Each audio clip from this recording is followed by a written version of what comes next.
Welcome to Obstacle Running Adventures. Over the last 7 years, we have consistently released weekly episodes focusing on obstacle course racing, running, and other adventures. You'll hear interviews, event recaps, conversations about our sport, quick news updates about happenings in our community. And now, here are your hosts, Standing on the corner, Michael Stefano and Caitlin Ritter. Hey guys, it's Michael Stefano. And Caitlin Ritter. And Mikey, how was your weekend? Pretty bad, actually. We don't have that surprise face. Oh, I forgot. It was raining in the goddamn house yesterday, 2 days ago.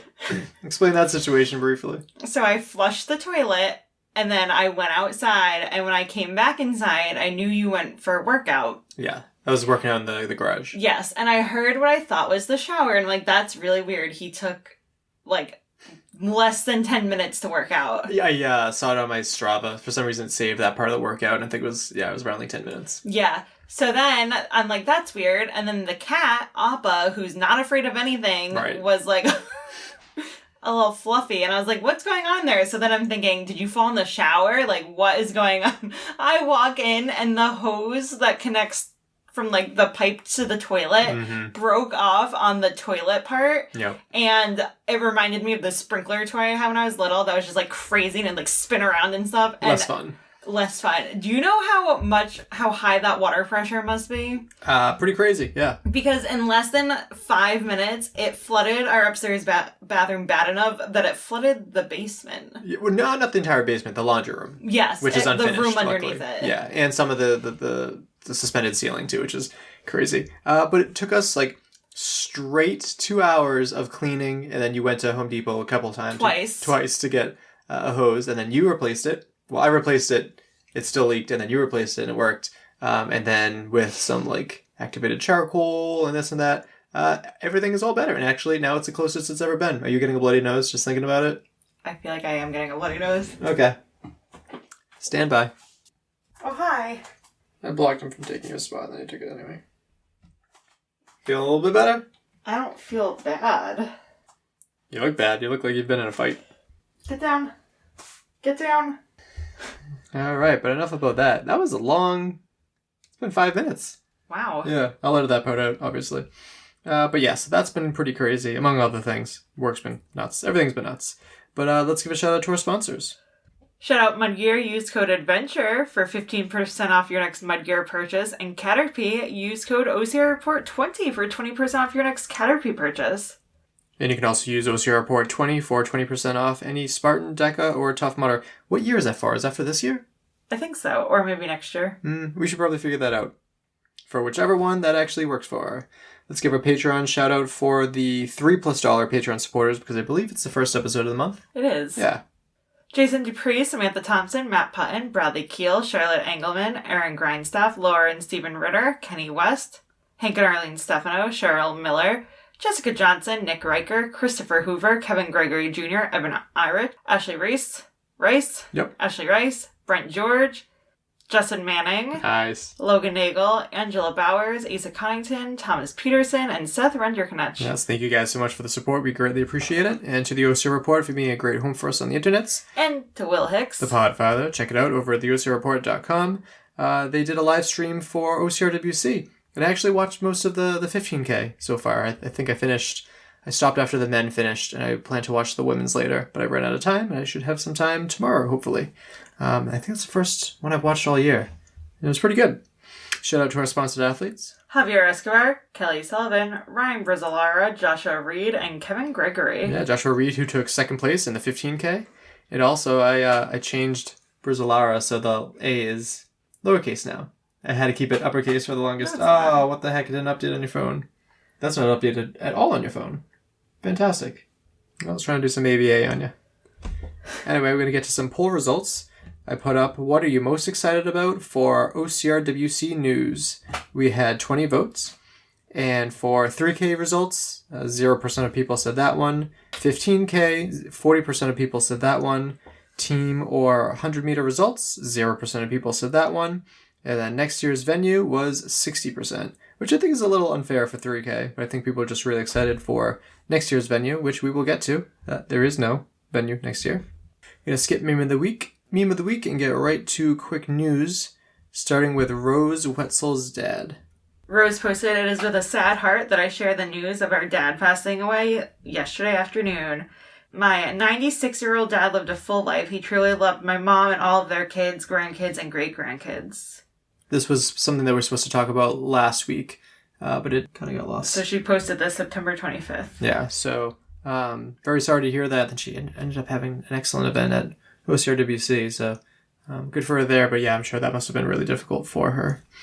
Next up, Obstacle Racing Media has the information for the United States National Series, Elite Series next year for 2025 Spartan Race. So there's going to be 4 races, all of them sprint distance, best 3 out of 4, 2 in the East, 2 in the West. So it will be Jacksonville Sprint, March 2nd, Charlotte Sprint, April 6th, Big Bear Sprint, May 17th, and the Utah Sprint, July 12th. So kind of boring with all the sprints. Not saying that sprints aren't difficult, but it'd be nice to have a mix-up of Sprint Super Beast, as is Spartan. But yeah, we'll see what happens with that. I think as long as they pay out and they get people to show up, that should be pretty good. Next up, I wanted to give a shout out to the World's Toughest Mudder community. They're putting together and trying to get people to RSVP for the community dinner. So links down below for all these news stories, but go and check that out if you're interested in attending that. Next up, we got a cute news story because we got someone's birthday today. Ooh. So Matt Carroll, husband of Cassandra Carroll / Cassandra Oman, he posted, "Happy first birthday, Benji boy. Celebrating a year full of smiles, adventures, late night scream sessions, and growth. Being a father is the biggest blessing in my life. Can't wait for what this next year brings." So, very cute. Look at them. A little scrunched up face. Cassandra posted, said that she specifically liked the last picture. So I went and look. Oh my gosh, does not disappoint. Very cute. Now we'll get to the OCRWC news, in that there will not be an OCRWC in 2025. Spartan Race has decided to move the event to the spring. So there's going to be an event we don't know the actual date, May 2026, somewhere on the east coast of the United States, and that is a lot of blood. Just trying to do it discreetly. Yeah. I wonder if it'll be my birthday weekend. You hope that it isn't, because I want to go not. and support. Even though thinking about it, does not really have any interest in doing the races, but I'll have to do the team relay with Angela and Jimmy. I'll definitely be there for that. And do it for media. Yeah, definitely for media. I would have preferred Europe, but I'm glad that it's on the East Coast, so closer to European athletes. Next up, we're going to get to some poll results. Do you feel up for it? Yeah, can I go throw this out? Yeah. Get another one on standby just so you don't bleed on the mic. Oh, that's what you're worried about. Starting with Spartan Nashville Super. For the men, in third place, Simon Scola. In second place, Col de Rosa. And in first place, Addison Coles. And for the women, in third place, Kylie Dossett. In second place, Stephanie Fry. And in first place, Jessica Shepard. All right, moving to the OCRWC 3K results. For the men's Pro 3K, in third place, Thomas Von Tonder. In second place, Sam Osborne. And in first place, Leon Kofed. Yeah, I'm interested in finding out more about Sam Osborne. Maybe I should reach out to him too. And for the women, in third place, Lizaveta Savania Savaneva. Sure. In second place, Rose Wetzel. And in first place, Nicole Miracle. Perfect. Gonna head on over to the 15K, starting with the ladies. In third place, Rose Wetzel. In second place, Beatrice Moyen Sylvester. And in first place, Nicole Miracle. And for the men, in third place, Manuel Defoe. In second place, Joshua Reed. Yeah. And in first place, Eugenio Romero. And it doesn't look like they've hosted 100-meter or team events. So we'll talk about that next week if those results are up. Secret links, there's 5 of them down below, so go and check those out. But let's finally get to what this episode is all about. So originally planned for it to be an OCRWC episode, but the 2 athletes that I reached out to are still traveling home, and it's Tuesday. So I wasn't able to schedule an interview, but hopefully next week, we'll see. Instead, though, we finally had Kevin, the Mudman LaPlatney, on the show, who's been in the sport since 2010 and has seen a lot of events come and go during his time living on Long Island. We discuss his favorite events over the years, his love of ultras, being a dad, his thoughts on the changes in the sport, and the fact that OCR is not dead yet. So let's get to the interview with Kevin. We'll start off with your name and where you're from. Yeah, Kevin LaPlatney, or probably a lot more people know me as Mudman. And I'm from Long Island, New York. Perfect. Starting off with a hard-hitting question. What is the best state in the United States, and why is it Hawaii? No, I agree with you. That is actually a place we visit every chance we get to, and there is no place on the planet, not just in the U.S., like that state. So, yeah, highly recommend it. I was creeping on your Instagram and I saw like a lot of Hawaiian posts, and I've had the chance to go out there 2 or 3 times, and it's amazing. It's so nice. Yeah, it is literally paradise. And Spartan goes there. Yep. So we've made a couple trips out for racecations to double dip on getting a race in and then enjoying everything else that the Hawaii has. So, yeah. Do you have a favorite island? Well, we've been to Oahu the most. So and that's also where Spartan goes. So I was saying, you can make a racecation out of it, get the Spartan race in and enjoy everything that island has. But I've also been to Maui and Kauai, and they're all very different. But Oahu is probably the place we've been the most. Yeah, that's my favorite as well. I think Maui is like the stereotypical, like what people think of Hawaii. And even like the North Shore of Oahu is very much like that too. But Oahu also has like Waikiki. It has like a city. It has all sorts of fun stuff. Oahu is definitely my favorite as well.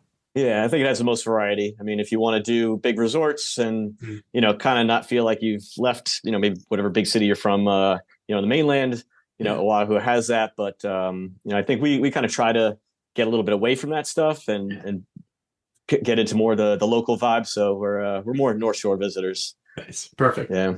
So that's the first time I went surfing was the North Shore of Oahu, and still not good at it, but it's fun. Yeah. Well, I'm not a good surfer. I'm not big into it, but North Shore of Oahu is considered one of the best places on the planet to go catch the waves, especially in the winter season. So definitely pretty sweet. Yeah. Awesome. So let's get into obstacle course racing. Tell me about your history. How did you first find the sport?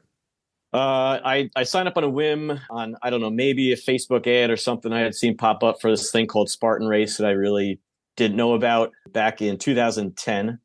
And it was close by. It was actually, as I mentioned, I'm from Long Island. So this race was going on in Brooklyn. And that was the first tri-state sprint. As we know that, Spartan has had every year, it's changed locations, but it was at the Floyd Bennett Field Aviator Complex, which is, I guess, a converted airfield, a lot of concrete, certainly no type of terrain or anything like that. And, I was never even a runner, but it just sounded really interesting with obstacles and some mud elements just to try something different from my, regular workout routine and stuff like that. So tried it and, fell in love, even though, admittedly that race was nothing compared to, how OCR evolved into much bigger scale obstacles and more mud and all the swag and everything. It really, upgraded since then.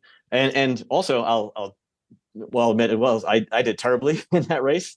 I wasn't really competitive. I didn't know what to expect. It was a 5K that I probably walked half of because I just wasn't really in shape to, keep up with the people that were runners. But I signed up for a couple more races that summer. That was in August. I did one, a Warrior Dash in September, and then a Merrill Down and Dirty like the next month. Yeah. And I did a little bit better each of those 3 races, and then decided, that winter to kind of get into, training the way I would need to be competitive, to do well. And, 3 races that year became, I think, maybe 9 races the following year, maybe back like 15 or more races. And then, now I'm at 252 career races after, 15 years. So it just starts off with just, sign up for one, trying it. And like I said, they weren't spectacular events back then. They were small.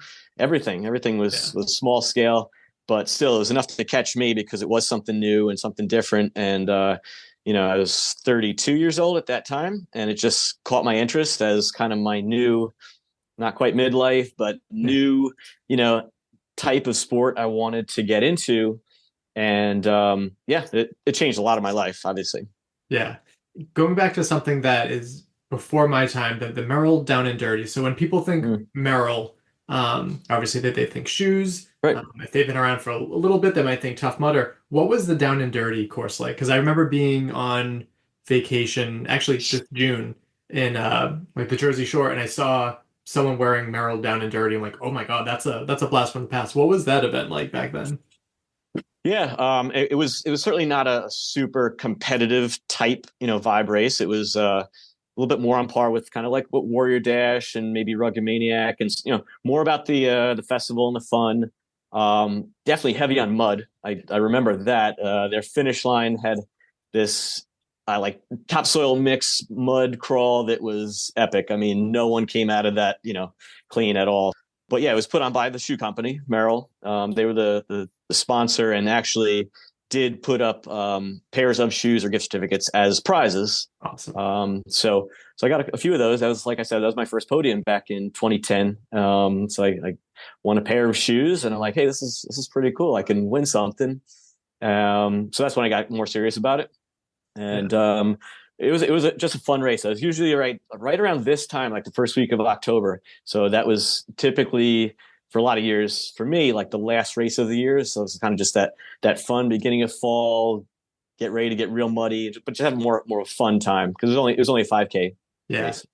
When I think of the fall and OCR, my mind immediately goes to like the many zombie runs that used to exist back in the day. And a lot of those. Did you get to partake in a bunch of those back in the day too? Zombie ones, no, I didn't get into any of those. They existed. They were here on Long Island. Forget the names of them, but yeah, I mean, I didn't know if were they obstacle races also, or just zombies escaping. I know they were like almost like a flag football. They would try to take something for your belt. The ones that I had done were both. My second ever OCR actually was Run for Your Lives in New Hampshire, and it was a very good obstacle course race in a water park, and there was like zip lining, but it was an obstacle course race. And it had like the belt with the flags.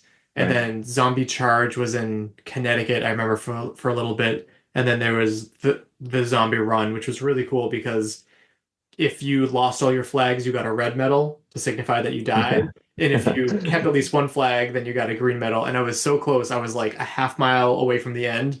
And I forgot to like make sure I had one on my hip, and then one by my butt. They were all grouped together, and someone got them in not one swipe, which was a bummer. But yeah, the one thing that always confused me, and maybe I stayed away from doing those zombie runs, is I didn't understand if it was going to be a real physical thing. Because I mean, if you're gonna, a zombie's going to try to take your flag, how physical can you get with somebody that's already dead? Yeah, can you hip check them, or just try to juke them? And I don't know. I didn't want to hurt any zombies. So totally fair. What are some other like events from back in the day that aren't around anymore that you miss? Well, Warrior Dash was my second race. I did probably half a dozen of those.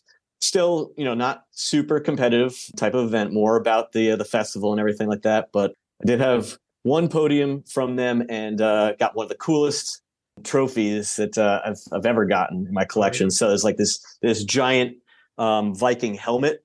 You hang it for 1 second, I can grab it. Yeah. I'll show you. Yeah. All right, check this out. Oh man, that is so awesome. Like literally solid muscle, wood horns, so pretty legit. From Warrior Dash, I think it must have been 2014 or 15. So maybe I think it was about the last year that they were around, as far as I remember, before they went out under. And I guess Spartan bought them, but then did nothing with them. So yeah, that was a cool souvenir I got to keep. But we were talking about other races that have disappeared that we miss, and that was kind of, I figured, what we were going to talk about a lot today, maybe. Because I've actually gotten to see you this summer quite a few times at some races that unfortunately announced that they were going to be their last event. Yeah. So, but yeah, I mean, it's been a rough last year or two, especially. But even going back before that, some races that just didn't hang around that long. Like I said, Warrior Dash probably is already 10 years ago, I guess, that they went under. But of course, Battle Frog was a few years after that. Bone Frog more recently. Their last one last year, but then got to see you at some of the smaller series races that I think are actually some of my favorite. And unfortunately, it's tough for them to hang around with some of these big races that either just have bigger budgets or have been around longer to kind of get that head start on grabbing people. So yeah, I got to see you this year at Viking Race, upstate New York. Boulder Dash, was in Rhode Island. Yeah, Obstacle Wonderland. Yeah, well, they're not done. They're still no, they're doing okay. and actually, I'll be there this weekend. I don't know if you're doing there. Yeah, on Sunday. So, I think Gabe is in good position that he'll be able to keep running, and his situation is a little different. He actually runs that out of his own backyard. So, I guess that saves on some of the red tape and hassle and everything else that goes into getting a race, approval. So I was really glad I was able to run, because that was my first time being able to take on that course. And when I pulled up, I'm like, am I in the right place? I know, right? Super nice guy. Like, yeah, it's just in my backyard. And it was a damn good event. Like, I love the whole like crazy format of like, all right, multi-lap. And I'm a sucker for multi-lap, so I had a great time there. Yeah, well, even tying in some of the other races that have gone defunct. Gabe at Obstacle Wonderland has actually been lucky to take advantage of some of the equipment that he purchased from some of those. One of them, namely, was Bone Frog, that I guess you could say went under twice, maybe. Yeah, it was bizarre. Yeah. So he's one of the first people I messaged to say, Gabe, maybe check out this race, that race. Maybe they have equipment that's going to be up for sale, or who knows if they're junking it. But he's kind of a collector in his backyard of a lot of different events and plus stuff of his own. So yeah, definitely highly recommend people go and check out his events. I'm bummed out I'm not able to make it to Halloween, because that sounds like right up my alley. I love Halloween. I love OCR, and it seemed to be like a great mesh. And just seeing the pictures from last year too, looks like it's going to be a good time. Yeah. Well, the cool thing is, like, most of his events do have a theme. A lot of them are around a holiday. So he's done Christmas holiday type ones. He's done Halloween. This is the second year, I guess, or maybe more. Summertime themed, spring, Easter. So he's had all kind of different seasonal and holiday themes to his races. It's fun too, because he does have a good kids contingent that comes out. So obviously they get all buzzed about it. Yeah. And the medal is awesome for the Boogie Wonderland. I still have mine back there, the big disco ball and everything. I think that's the biggest medal I've ever gotten. Yeah, it's huge. Yeah, I know. Yeah. Going back to actually medals and your badass helmet from Warrior Dash, what are some of your favorite like medals and awards that you've gotten from races over the years? Well, I think the Warrior Dash helmet is up there. I do have to put probably at the very top, though. I was lucky enough to have one top 3 elite Spartan, and that back in the early days they gave out swords. So I don't know if you can actually see it just behind me on the wall up here. Spartan sword. That was from Tuxedo in 2011.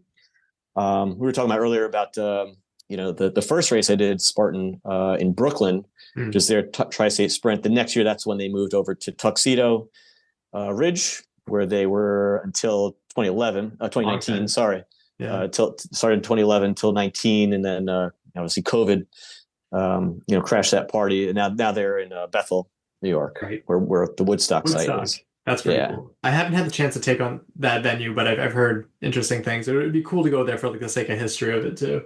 Yeah. I mean, it's a beautiful venue, absolutely gorgeous grounds, and with the history, and they have a museum there, which I recommend going to after your race. Check that out. So, and that's not too far from me, so it's a couple hours away. I know there's Spartan in New York that I really enjoyed until they went under. Actually, it was one of the few events to happen in 2020. But Greek Peak too. Yep. What were your feelings on that course? Yeah, I got to do that a couple times. It was strange, racing in March, literally as the ski season is going on. There's people, zooming down trails that you're running up the sides, next to them. Now, I'm not a cold weather person, so I don't really like, the winter so much. I get really cold. I shut down. So my races weren't that great, but just being that it was unique, literally, a snowy race was pretty cool. And I think the best thing, if you got to do one of those, the medals were probably some of the best Spartan medals. They had the cool, aqua blue, color to them, and then sort of the see-through glass, parts to it. So it's just different than any of the other races. I guess it was a sprint. It's considered a sprint, right? But it was like the winter races, which was nice. Yeah, but just strange to. I mean, I was running with like snow gloves and 2 hoodies on. It was difficult to hold anything. Everything's slippery and icy. So not where I really perform my best in that type of race, but it was fun. And so I think I got to do that in maybe 2 or 3 years. I miss when Spartan had the more unique medals. Obviously, they have Sprint Super Beast at the kids medals, but like back in the day when I first started getting into OCR and was really excited to do like all of the races was when each stadium race had their own medal. Like I still have the Fenway one, which is like the green monster green, and I'm sure they had some awesome ones there too. Did you end up getting was it an orange medal for your stadium over there? City Field, I think was like it had like an orange and blue background kind of. Yep. Very that was the medal that, like I wanted more than anything, and I never got the chance to do it until this year. I finally got to run City Field. Yeah. Well, one of my biggest FOMOs was talking about Greek Peak. The last year that they had it was 2020, literally like a week before pandemic shut the world down. Yeah, and I skipped it. I didn't go to it. Same. I think that was maybe the only Spartan they had that year, if I'm not mistaken. But I was actually, it's just a quick story if you want to hear it. Like I didn't do that race because I was going down to Florida a week later to do Savage Race. Went down to Florida, and literally when I got there, they canceled the Savage Race. Where that was, Dade City, I guess. It's kind of like in the Orlando area. Yep. So I skipped over doing the Greek Peak race to save it for the next week's Savage. Didn't get to do either one of them. And of course, wasn't much racing that year at all. So. Yep. I had a more minor example of that is when I was, I forget what year it was, but there was a terrible weekend with a heat wave.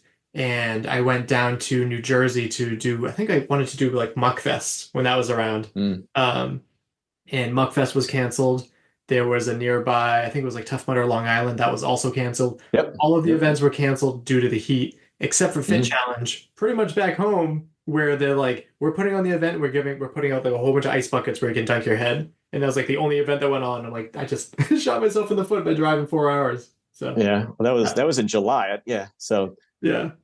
And we had Tough Mudder here on Long Island for a number of years. Yeah. But I guess starting with that heat wave, shut down. I don't think it ever came back here because we had. That's right. I think it was supposed to actually come back here a couple years ago, but the venue didn't allow Tough Mudder to have the full range of the entire property. Gotcha. Because I was actually signed. They were selling tickets. I was signed up for it, and then I guess when they were not allowed to fully build, whatever they were, 10K or 15K that they were going to put on, right? They pulled the plug entirely. So then they haven't been back here. So yeah, that's a bummer too, because I mean, Tough Mudder hasn't come to New England last year they were here, but it's not going to be here next year, and it wasn't here this year, which was a bummer.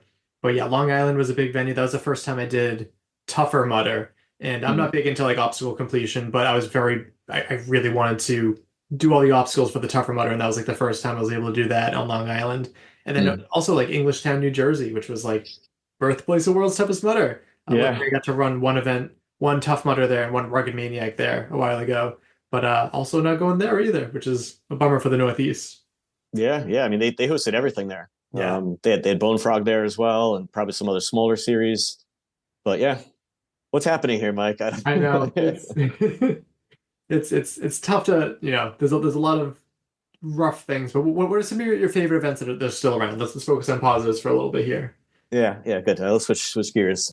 Well, I mean, there's no shortage of Spartans, though, especially, we're both in the Northeast, so there's plenty within driving distance. So I guess that's the old reliable. Obviously there's controversy. Some people, love it. They're diehards and, pass holders, and some people are, have gripes about one thing or another. But at least it's there. So I hope they're not going anywhere, and their sister Tough Mudder, who I've actually kind of fallen a little bit more in love with Tough Mudder events lately, at least with the longer ones, because they've got the Infinity, Toughest, and Worlds, where I think I'm going to see you next month. That's definitely the plan. Yes, and we're hoping that Florida is still on the map after these couple weeks of hurricanes. It's been crazy. Yeah. So I just really like what they're doing with those. They call it the endurance series, the longer events. So, that's at least half of my schedule between, Spartans and Tough Mudders. And then, like I said, I'm trying to do as many of the small series events that are still around. I've been lucky the last couple years to hit a lot of what they say is the final event. Some of the ones we mentioned last year or 2 years ago, Fit Challenge, which is one of my favorites, which I didn't even discover until COVID. Actually, 2020 is the first one I did. They were the one of the races that did go on. So, you've got things like these, Obstacle Wonderland and, things that aren't, massive blown out, national series type races. But so I'm trying to do as many as I can find, while they're still around. Speaking of Fit Challenge too, and I don't have all of the information yet. I have talked to Rob, but it sounds like they're bringing back an event next year. I heard some rumblings. Yeah. I saw there was a post floating around Facebook, some teasing. I haven't heard anything yet. Yeah. Details. And you might probably hear something before I do, but hopefully there is. If it's an OCR, I know that Rob still puts on like the trail type races, the trifecta, but he's always been doing that. So, but I love those 4 events that I got to, which were the ultras. That were OCR races. So I'd be back, Rob, if you're listening. You're right. I think pretty much everyone would come back for that. So. The timing wasn't, we're very happy that it's back. The timing was kind of odd because it was the same day that we're putting on the expo, but we just moved the expo back a little bit. So it's like, all right, race that in the day, and then come to the expo in the afternoon, and hopefully we get some more people there too. But I'm very excited they're back. And I love his trail races too, but the OCR is what's really special. Actually, speaking of his trail race, I'm supposed to be doing, I was signed up for the 30-hour a couple of years ago, and I moved that registration. I don't think I can do that, but hoping to do the 12-hour trail this year too, and try to get like World's Toughest Mudder ready. Despite not running World's Toughest Mudder, I want to help out with the media crew and everything. So I'll try to keep that April date open. Yeah, hopefully there's some announcement.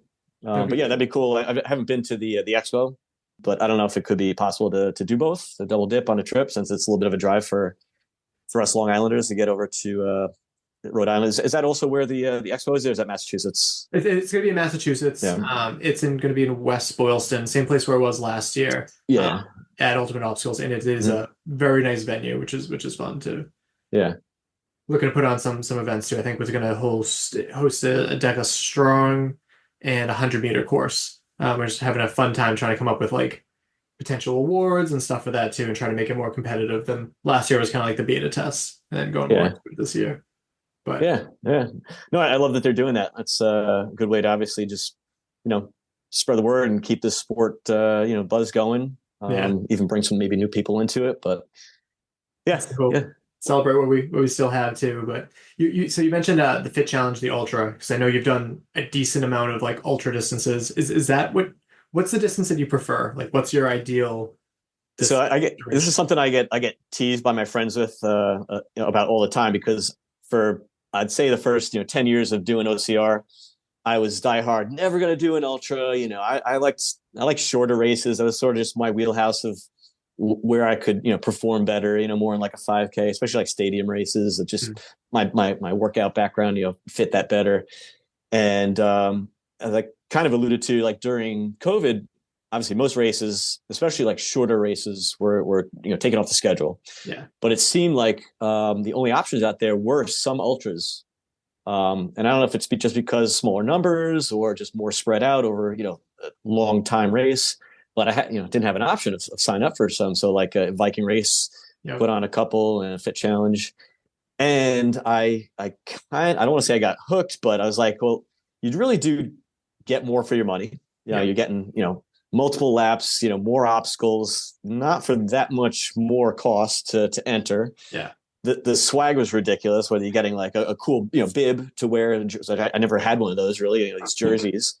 Yeah. Love the bibs. Yeah. The medals or even belt buckles, which obviously is like an ultra, type thing. Yeah. It was something new. And I was like, maybe I'll start doing these.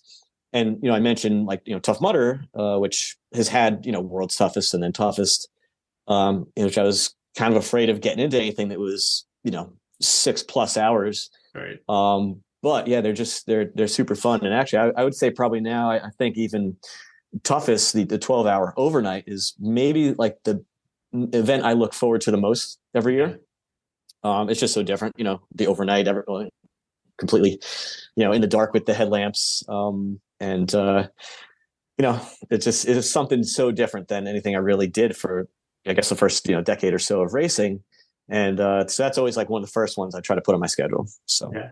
I always loved Toughest Mudder as a great like feeder system to World's Toughest Mudder too, because it's going to be really difficult to run a lap and then maybe an extra lap for like funsies and then be like, all right, 24 hours. Like that has to be something in the middle. And I have to double check the schedule, but I feel like they've been having fewer and fewer Toughest Mudders and more infinities, which I'm glad they have like Infinity too. That sounds nice, but ideally I would like both. I wish there were more toughest around. Yeah, well, I mean, obviously Tough Mudder has a totally different system they're going with next year, moving worlds, not just, over to Europe, but the timing of it, in June, where, the whole idea was, for, building up to it, Infinity. And then the next step is, a longer event of Toughest, not to mention, qualifications if you're interested in trying to be a contender for Worlds. But there's a ton of Infinities next year. I don't know if the ones after Worlds would maybe be qualifiers for the following year Worlds. I don't know if that's part of their plan. But there's only two Toughest on the schedule now, and one is before Worlds and one is after. So I don't know if that means that one Toughest is per year is going to be qualifying for the next year's Worlds or what. But I'll plan to probably do the one that's in Pittsburgh, which is in September after Worlds next year. I've been to Pittsburgh a couple times now, both for Toughest last year, and then Infinity was there just about a month ago. Okay. And that is a great venue. I really like that. Like that course. I think I did Philadelphia Toughest, so I haven't done the Pittsburgh one, but I have heard good things about that too. And as for like how they're gonna change things out and make it work, I hope we get a lot more information at like the brunch after World's Toughest Mudder too, because that's usually where they have like, Giles will come out and explain everything. So fingers crossed for that. But I love Tough Mudder and ultra endurance is what I'm trying to get. Like I'm training with Joshua Reed. I'm trying to get back into that because I keep saying like, oh, I'm an ultra runner, and then I think like, well, the last ultra event I did was World's Toughest Mudder 2019. Am I still an ultra runner? So they're trying to what have I done lately and trying to find more challenges like that too. Yeah, I mean it's impossible to really really train for World's Toughest, I think. Unless you're a full-time athlete. But if you have a job, you have family, you have other type of events, shorter events that you're going to train for, I don't see how you can put that all on your calendar. So I mean, I go into this would be only the second time I'm doing Worlds. I did it in 22 a couple years ago, but I'm not prepared for it. I won't be prepared, and there's not enough time now to be prepared, but I'll still have a good time with it. And my goal is just to get 50 miles, get that brown bib, and not kill myself, be able to still walk to the airport the next day or whenever. Good goals. So that's one event I don't really take too competitively. I think 50 miles is a good achievement, for anybody that can get even close to that. People do 75 and 100, which is insane, but just keep moving.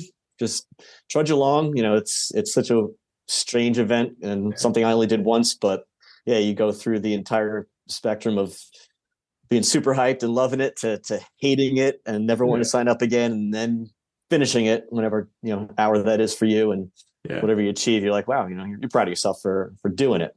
What do you think about the mental aspect of ultra? Because I mean, there's a mental aspect to any competitive event, but ultras I think is even more so, where you can really get inside your head and kind of have things eat away at you. So what do you think about like just the mental side of things there?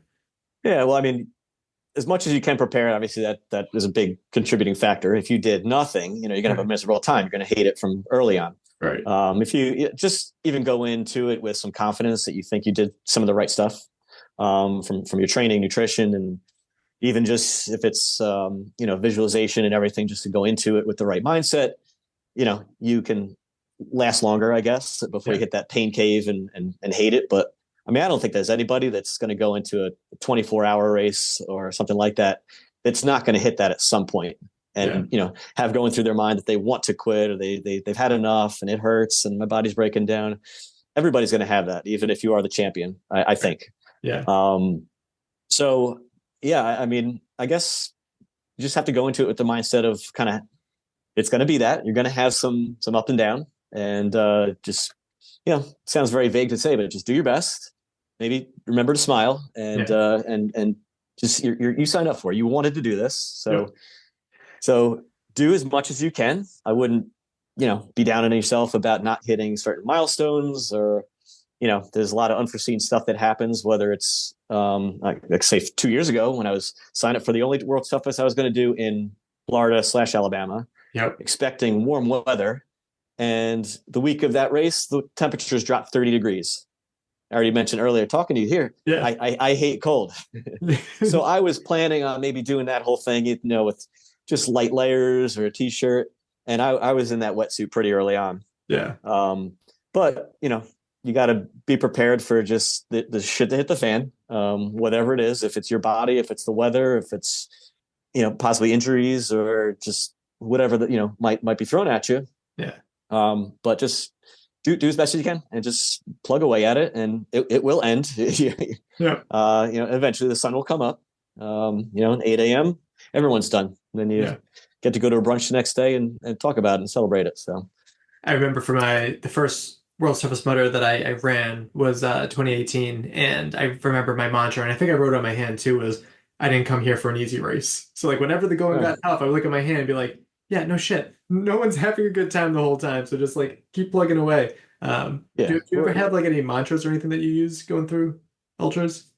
Nothing specific. I don't have any phrases I keep throwing through my head, but frequently just think about my family. I got the wife and 2 little kids that after this tough weekend I'll have to come home and tell the story too. So I try to, I guess, just put on my best performance, my best smile.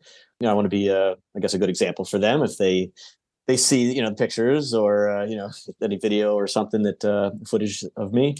So I think about them and want to have the best story to come back to tell them about. So that's probably it. Yeah, I like that. It's tricky. I feel like that can go both ways too. I think of Trevor Psychos, who consistently hits 100 miles, and then the one year where he had a kid, he's like, what am I doing out here? I could be spending time with my kids too. So I feel like that can go both ways, but I think that's awesome too, to like be an example for two girls, right?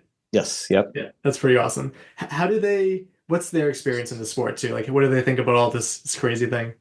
Well, my little one is not quite 3, so I don't know if she totally gets, what this whole thing is about, but my bigger one is 6. And she's done a bunch of races already. She's got 4 Spartans under her belt, a couple other small ones. She'll be doing Obstacle Wonderland this weekend. Awesome. So she's been to races. She understands, what daddy does.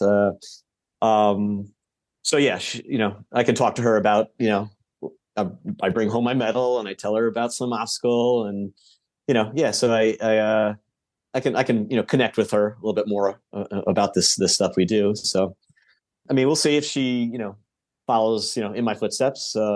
She's got a head start. She started when she was 4. I started when I was 32. So maybe she'll have, it's tough to beat, more medals and stuff and all that, than I will. But, not that we, pressure our kids to do this stuff. But, Kaya, my 6-year-old, she's definitely taken to it. So far. So we support it, if she likes to do this.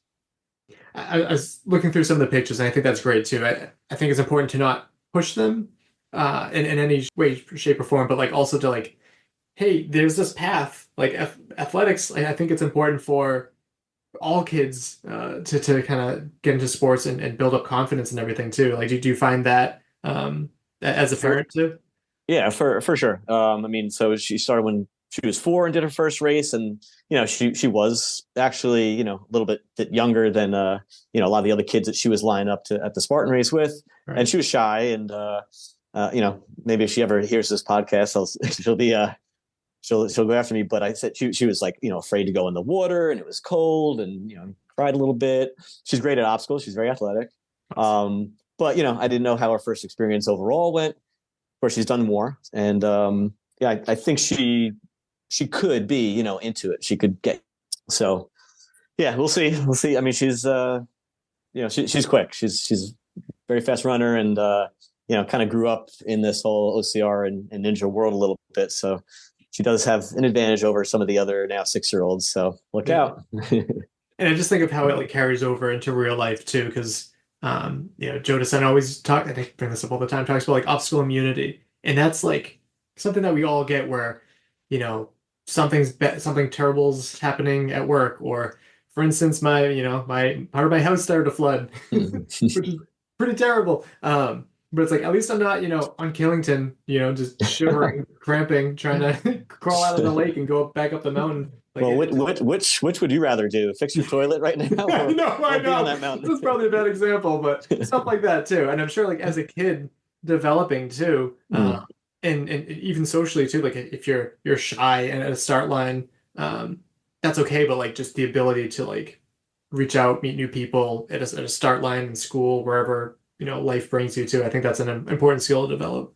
Yeah. Well, yeah. Getting back to answering the question, I guess, she's done a handful of these. So, but I see a difference in her, with how she lines up and attacks it. The last one she did was, she did the Hawaii kids race, and we were there back in August, and she did City Field this year. And I mean, she zoomed off, and this was after I did my race. So I was tired, but she wanted to beat me. She wanted to see if she could beat Daddy, through the 1K or whatever the distance she did.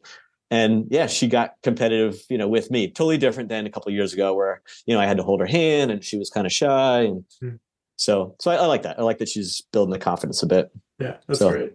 Going back to ultras, I know some pretty sweet awards that you got from the last couple Northeast Ultra Cups. Talk about those and your experience with that. Yeah. So I guess Asa from Viking Race put together this series the last 2 years. And it was really a cool way to try to promote a lot of the small series, although this year included a Spartan and Tough Mudder or Toughest Mudder. But last year, it was mainly, Fit, Challenge, Viking, Obstacle Wonderland. This year had Noob Sanity, Goliathon. Am I missing any others? Tough Mudder and Spartan, I think, were included too. Right. Yeah. No. I said this year. Yep. Right. So for the most part, it was the idea, I think, to promote smaller series ultra events to get more people to come out, and of course, enter the series for a small fee, and then get into building up your mileage to see where you place at the end. They had awards for the most mileage. So, but I won the Masters division for males both years. This year, I actually technically did win the overall. Right. But you could have done a few of the events that were maybe an advantage to get more mileage because they were longer times. So like Spartan Ultra New Jersey, which was a given 50K. Yeah.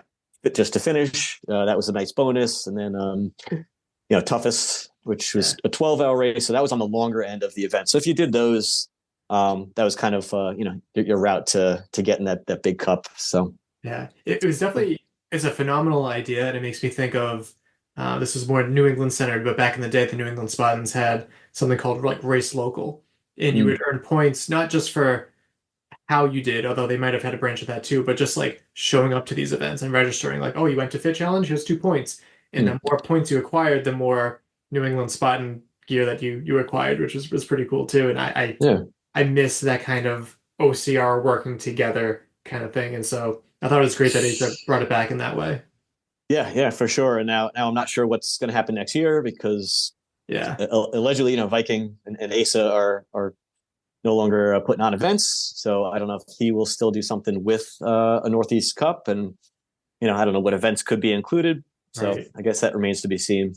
I know that we are trying to keep him involved with the New England OCR Expo and trying to keep him involved. And I know that he still loves the community. I think he was just out at Killington, like no real reason to advertise or anything anymore, but he's still out there doing his whole Viking cam thing and just supporting the community. So it would be nice if he kind of continued that. 'Cause I thought that was a great idea. Yeah, no, I mean, he deserves a lot of credit. I'd give him a shout out here because, he's a terrific ambassador for our sport. He's been, an OG of OCR and unselfishly just trying to promote lots of different events, especially I would say, again, Obstacle Wonderland, which is also not too far from where he is and where Viking was. He does a lot of stuff with Gabe, so they collaborate on some things. I don't know. probably expect to see him this weekend as well. Yeah, hopefully. Yeah. So, but yeah, it's great to see races, brands, working together, playing nicely, because, for a long time there was just too much, animosity when we had, this side and that side, if you want to say, Spartan and Tough Mudder, or enemies before they became one family, and other events that just would not, work together. And there's no benefit to that. I don't see it. Obviously, it causes some to lose, and maybe lose permanently, and they go away. So, I think the more that we can, do things like this expo, and have, whether it's a cup series or anything like that, just to promote, other brands supporting, a competing race, but to get them to, try other events as well. It's only to the benefit of really the customers, the racers. So, right. Yeah. And as you said earlier too, like 252 career races, which is a lot. It makes me want to go back and count up mine. I don't think it's close to that. But like, what has it been like seeing OCR change over the years? It's been a roller coaster, I guess, is the only way to describe it. I mean, starting in 2010, when every race was a fledgling race. I mean, there was no huge turnouts. Every bit of the race, whatever brand it was just small scale. To maybe the heyday of the mid 2010s, where I mean, you had to pick which of the 3 or 4 races you're going to do in your area every weekend over the summer. Obviously, then that kind of, contracted a bit, but, survived until, we hit another wave of a pandemic to crush everything. And now we're still kind of digging out of the hole of that. But of course, that took its toll on a number of races that didn't come back. Right. So, yeah, it's a smaller menu, now that we have. I just hope that the races that do survive, we'll keep putting on good events, not, use, I guess, their, if you want to say, sort of monopoly type position to scale back or do less or put less effort into putting on a great event. We know races have gotten more expensive. I'm sure COVID had a huge, effect on that, but, everything from, equipment and insurance to payroll and everything else has gone through the roof, as we know, around the world. Mm-hmm. And, somebody's got to pay for that. And that's the people that are signing up. So it's harder to do as many, myself included. But, if somebody's out there and they're just going to choose to do one race, now it could break the bank. If it was a little bit more expensive, I'll say, when I remember signing up for my first races, 15 years ago, you probably could do a Spartan race for $50, and that got you like a nice t-shirt, medal, and now, get out of here. You can't find anything for that, not even close. Yeah. So, I don't know. It's kind of sad to even think about the answer to that question about, what has it been like, this long tenure, but that's my hope, that this just survives, and that it's a good quality event, because we're losing people too, whether it is money, whether it is just, things that people have done or gotten from a race that now costs extra. You talk about photos, right? And, sometimes now there's races that may not give a shirt away, or who knows if the medals will still be there. So it's hard to have offered those things for a certain price. Now you're paying more and maybe not getting all of it included. That turns people away. There's a million topics of, things that, could turn people away. So not that we're trying to go on this negative route, but, I'm hoping that there's going to be a way to reverse that a little bit, keep bringing in new people and people to return. I mean, people like myself and you would are, diehards that will probably do this anyway, as much as we can. But, we're not going to keep these brands afloat. So you need numbers, you need new people, and you need, maybe our generation's kids now, as I talk about, to want to do this stuff. And it's got to be, something worthwhile if the prices are, 3 times what they used to be when I started, Yeah. It's no one can argue that the sport is definitely suffering, but what are your thoughts on the people that are saying OCR is dead? Like that they have that defeatist attitude that it's over. go home. It's dead. That this year it's all done. What are your thoughts on that? Well, they're wrong. It's not dead. Right. Obviously it's still happening. Mm-hmm. I mean, of course, there's been some events that have gone away. If they were not a quality event, or they just weren't really prepared to put on an event to compete with someone that had been around for longer, not that I, say good riddance, but they don't really deserve to stay around and be part of the mix, I guess. But the ones that are really dedicated and trying hard and keeping costs as much as low as they can, we have to support them and hope that they do offer alternatives to just the big names that we know about. So it's I don't think it's dead. It's changing. It's gone through a bunch of different waves. As I said, it's kind of like these a few years up and then down and then up again. And I think I hear that we're maybe not quite at pre-pandemic levels for some of the numbers, but whatever you want to believe, what reports come out. We talked about offline that OCR seems to be thriving in Europe. Yes, and maybe other parts. We hear China is really big, and especially with kids. Yeah. So that those are all promising things. I don't know if it's something that in North America is difficult because of pricing or what. I don't know if it's the advent of other sports, as we see like hybrid racing, that's kind of taken a lot of the competitive type racers away from the Spartans and big series that have podiums or have competitive racing. But who knows where that'll go. That may follow a trend like OCR has. But I would say that I think competitive racing in at least in the States has taken a hit for sure. We know that numbers in elite waves wherever it is. But I don't know if that's just because I don't know the big checks, big cardboard checks are smaller or don't exist for some races anymore. And that's up to the athlete if that's what they're there for, is just to make their money back on the costs of traveling and signing up for a race to hopefully podium and get their money back or make money. Yeah. But I mean, I don't think there's really any professional athletes in this sport, honestly. Now, no one can survive, and make a living on doing this now.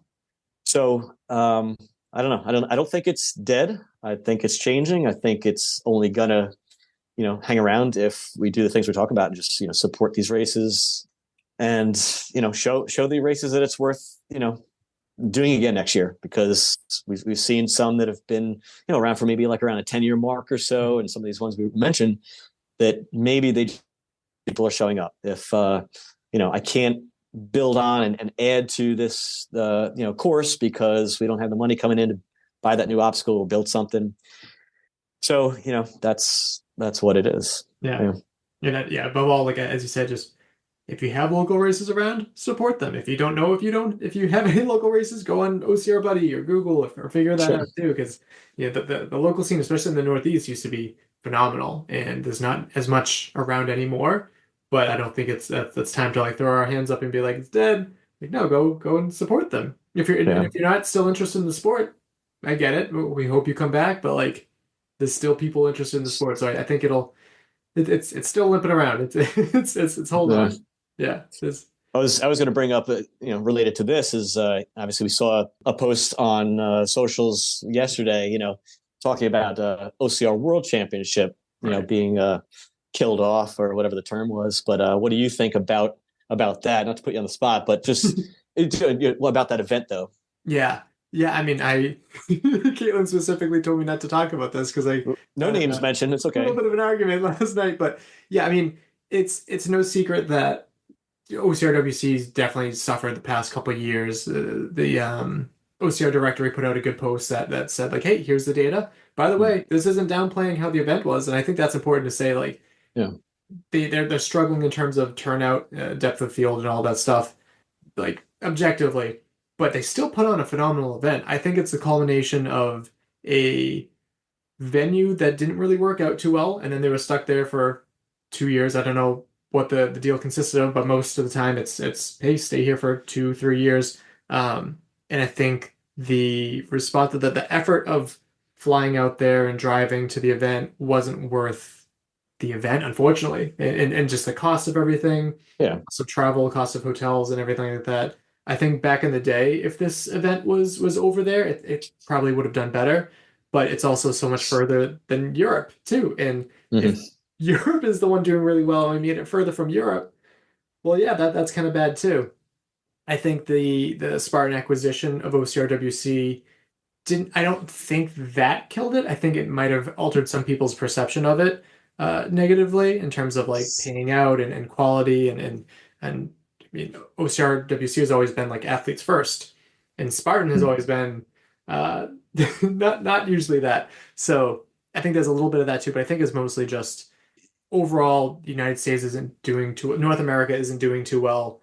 It was very difficult venue to get to, and then I think a little bit of the Spartan acquisition sprinkled in, but I think it's going to bounce back. Yeah. I'd be surprised. I mean, they're taking a year off, which that's fine. It's a little bit of a bummer that we're going a year without that World Championships, and we still have FISO, FISO, which I have my own thoughts on that haven't put on as quality of events as OCRWC. So, but I think the year off and then coming back in 2026, I think that has a chance to really bring it back. It's on the East Coast, which selfishly is good for us, but also more importantly, it's closer to Europe, and I'm sure it's hopefully going to be less of a pain in the ass for European athletes to come over too. Yeah.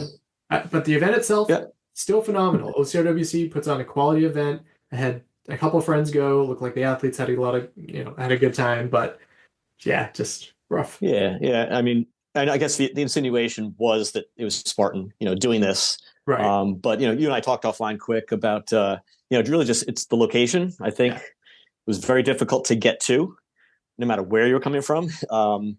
So, and that was the reason that I did not do it the last couple of years. I'm out on the East Coast. I did OCR Worlds in 2017, which I had to fly to Canada for. That was a phenomenal event. When it was at Blue Mountain. Blue Mountain, yeah. And then when it came to Stratton, even though that's 5-6 hour drive for me, that was worth going to. Yeah. But yeah, I had to draw the line with flying out to where Vegas, Reno, whatever is the closest, and then driving 4 hours, and then imagine the reverse trip back.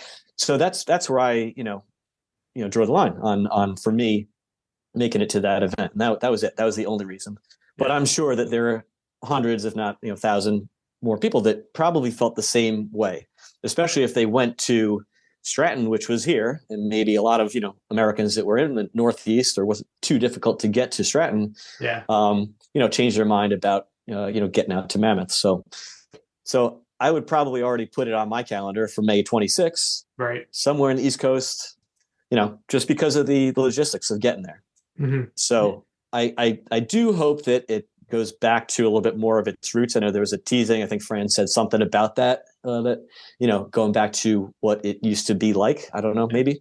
Because that was the coolest thing of at least that one I did in Canada, where it was this collection of obstacles from all around the world, mostly Europe, and that made up the course and had a true like Olympics Village Festival feel. Yeah. Still have that a little bit at Stratton, and that's pre-Spartan purchase, right?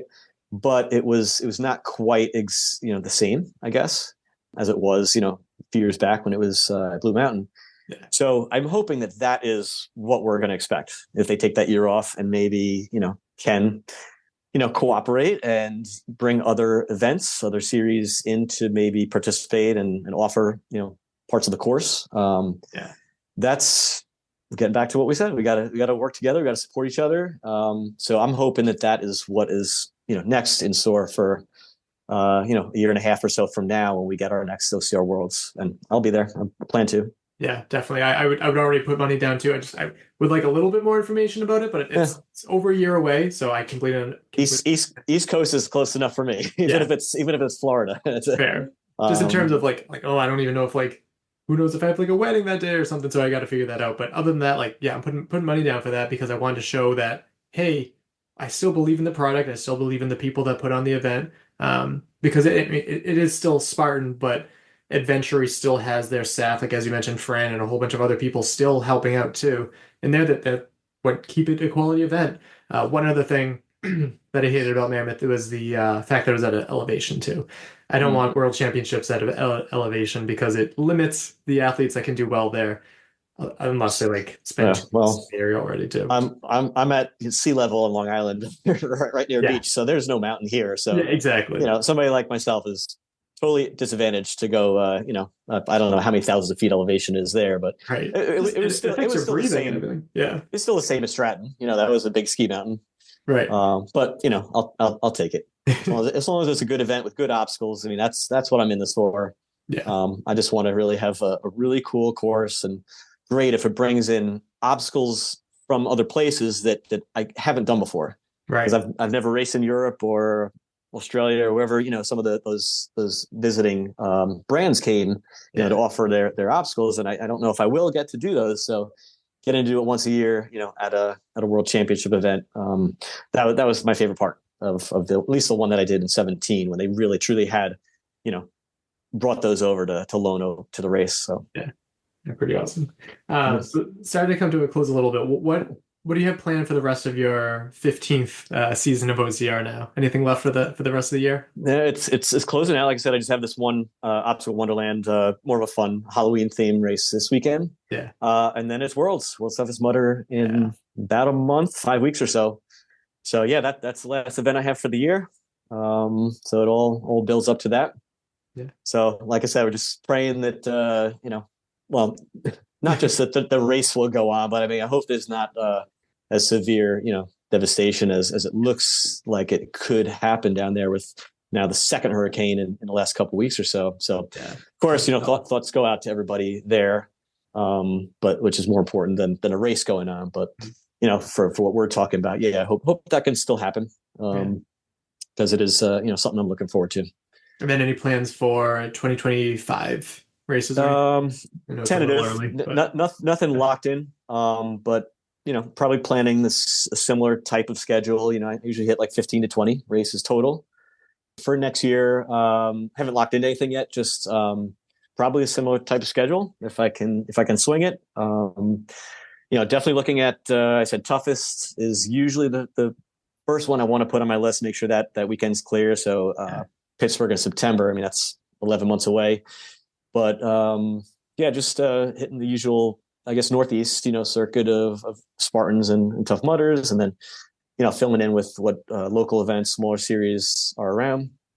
Yeah. I've always been like a big stadium race guy, and that was probably the biggest change this year. Is I only hit one stadium race. City Field was the only one, so I'm hoping that there are more on the schedule. Mm-hmm. So yeah, I know City Field, Philly is coming back. Fenway is usually November. That's the same weekend as World's Toughest Mudder this year. And then maybe Tampa. Again, hoping Tampa is still on the map for next year. I will say stadiums have my heart too. I'm not big into baseball, football. Any of the stadiums I go to doesn't really matter to me, but it feels really cool. It's a unique venue.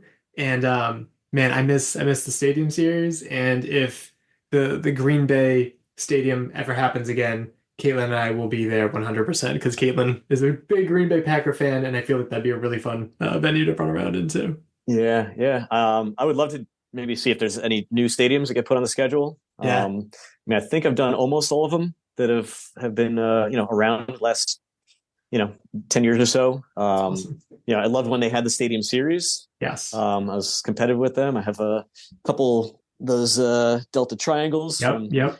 From when they did those in 2018 and 19, I think.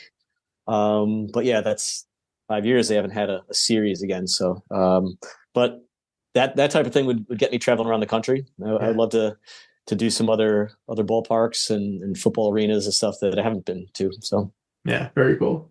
And any people that you'd like to thank? Well, I mean, as far as when I do this stuff, first and foremost, my family, who allows me. My wife is a rock star with, taking over at home with the kids. So I have to always mention her because you have to have, good support at home to be able to travel, to spend the money, to do this, silly little hobby of ours, as much as I do anyway. And then, I've got a great group of friends here on Long Island that I train with, and I train for races. But they push me as much as I push them. So I've got this Mudman training group that at least weekly we're literally doing like race simulation stuff outside.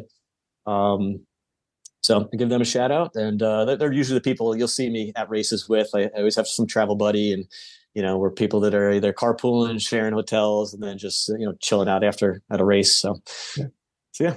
Is Joe one of them who I met at Boulder Dash? Yeah. Oh yeah. For sure. I really liked him. Yeah. He is like one of my heroes. Yeah. Want to be him when I grow up.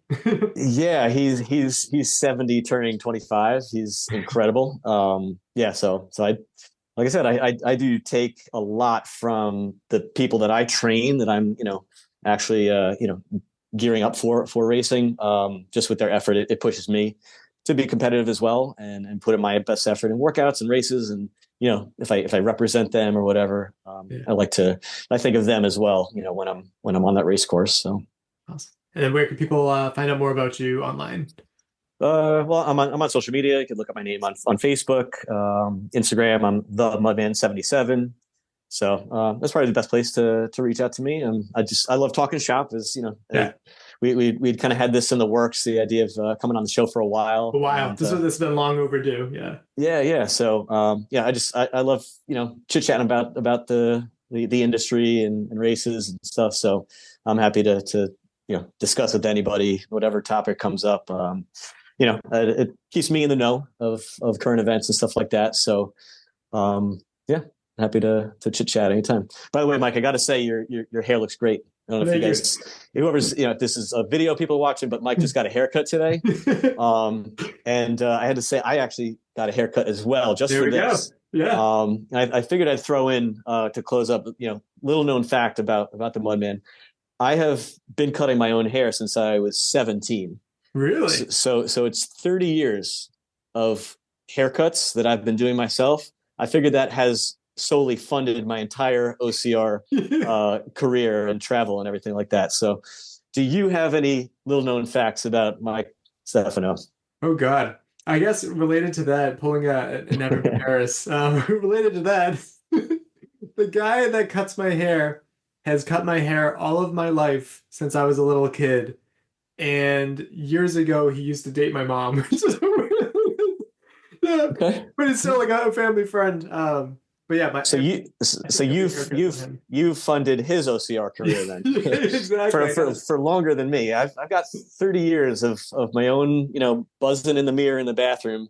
Yep. I don't even know what does a haircut cost these days now? I don't even know. I hand him money and then he gives me, and I give him a $5 for a tip and I walk away and I don't really look at the change. But it's not cheap anymore. It's definitely gone up. But so I figured I'd save a couple bucks. Probably also bought a car with that money I've saved. So anyway, that's how I afford to do all this stuff, I guess. Love it. Awesome. Well, Kevin, thank you so much for taking the time to come on. Yep. And looking forward to seeing you in Florida. Yes, definitely. All right, Mike. Thanks a lot, man. Welcome back.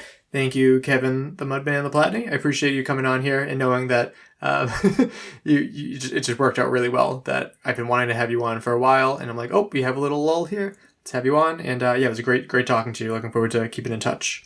4 related episodes. Episode 275 was the penultimate fit challenge with elites and ultras. That was the first time we had him on the show somehow.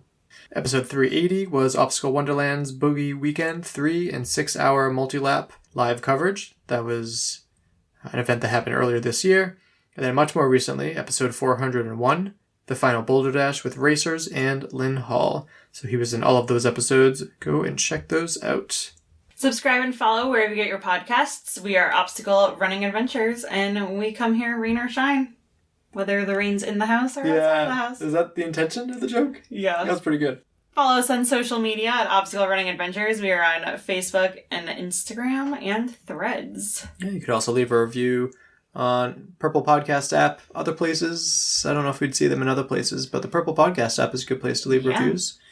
You could also, did you say like us on Facebook, follow us on Instagram and Threads, Yeah, sure. That'll be good too. More than anything, though, share the show with a friend. That is how we continue to grow, or at least don't stagnate. So we'd greatly appreciate that. Let's see. Oh, you can also support us over on Patreon for as little as $2, as many as $10, and you get all sorts of behind-the-scenes perks, like the full video of me interviewing Kevin. Or they can Venmo me directly. Sure. Coming up next, hopefully an episode with an OCRWC athlete. I have 2 that I was interested in having on the show. And hopefully I'll have some time to schedule those both this weekend. I would like to do 2 different episodes if I can, but we will see because there's a lot coming up. I know the Croatia championship is going to have a big turnout, so I want to... Croatia's beautiful. Yeah, I want to have an episode on that. That's supposed to be like a really good one this year. Let's see, Caitlin, joke or a quote? I've got 2 jokes. Do you want the inappropriate one or the funny one first? Oh, inappropriate. Why can't ghosts become fathers? Why? Because of their Halloweenies. That's pretty funny. And then why was the zombie so good at trick-or-treating? Why? His dedication. Nice. And then my quote is from Charles Bukowski. And he says, "What matters most is how you walk through the fire." Nice. Well, that just about wraps it up. My name is Michael Stefano. And my name is Caitlin Ritter. We'll talk to you next week. Bye. Thank you for listening. If you enjoyed this episode, please be sure to subscribe to our show and write us a review on your favorite podcast app. You can also follow us on Instagram and Facebook and connect with us there. Most importantly, we would appreciate it if you shared an episode with a friend so we can reach more ears. Then continue to effectively shine a light on the people in our sport, as well as the events that we are so passionate about.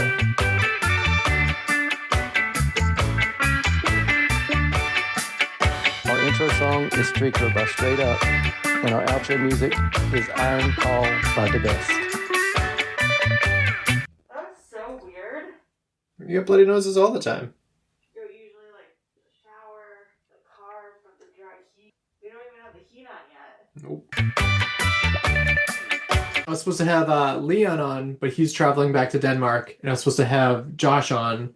And I'm like, oh, this gives me an opportunity to talk to someone that I've been wanting to. And I'm like, I'm messaging you. This works out well. Well, that's not bad if I'm the third choice after those 2. I feel pretty Right. good about myself. Do you have a favorite island? Oh, no, you froze. 1 sec. And they're all pretty different. But 1 sec. Sorry, you froze. Right after I asked, do you have a favorite island? And then it froze. 1 sec. I think it's my internet this time. That's new. Make some changes. Okay, sorry about that. Take it on the top. Do you have a favorite island? so yeah, that was, I think, in there. Ooh, froze again. Are we back? Yeah, I think so. I don't know what the hell. This has been such a bad week. I apologize. Give me 1 second. Make sure everything is. Check my router real quick. I had fun behind the scenes. I had toilet up in the upstairs bathroom. It like, you know how there's like the pipe that connects the water to the toilet. It completely snapped off the toilet, and it was just fucking raining in my house yesterday. So let me just make sure that nothing's broken. Nope, unrelated, just random bad Wi-Fi day. Part 2. All right. Hey, Here we go. Sorry about that. No problem. I never have these problems, but this is the week. Life is full of technical difficulties. Yeah. All good. I usually hit like 15 to 20 races total. Let me just get rid of this call. One sec. What? I think you hung up the wrong one. Well, at least this one wasn't my fault. I think you hung up the wrong one, comma. The same link should work. That happens. There we go. Hey. Zoom has been an absolute shit show today. I apologize. That was my fault. I had a call coming in. I hit the wrong button, I think. I thought the ghost one was going to be because he has no ghoul neds or something like that. Oh, that would play be off a funny. ghoul net. Yeah, not as good as that one, though. That was a good one. All right, I got to get ready for video game night.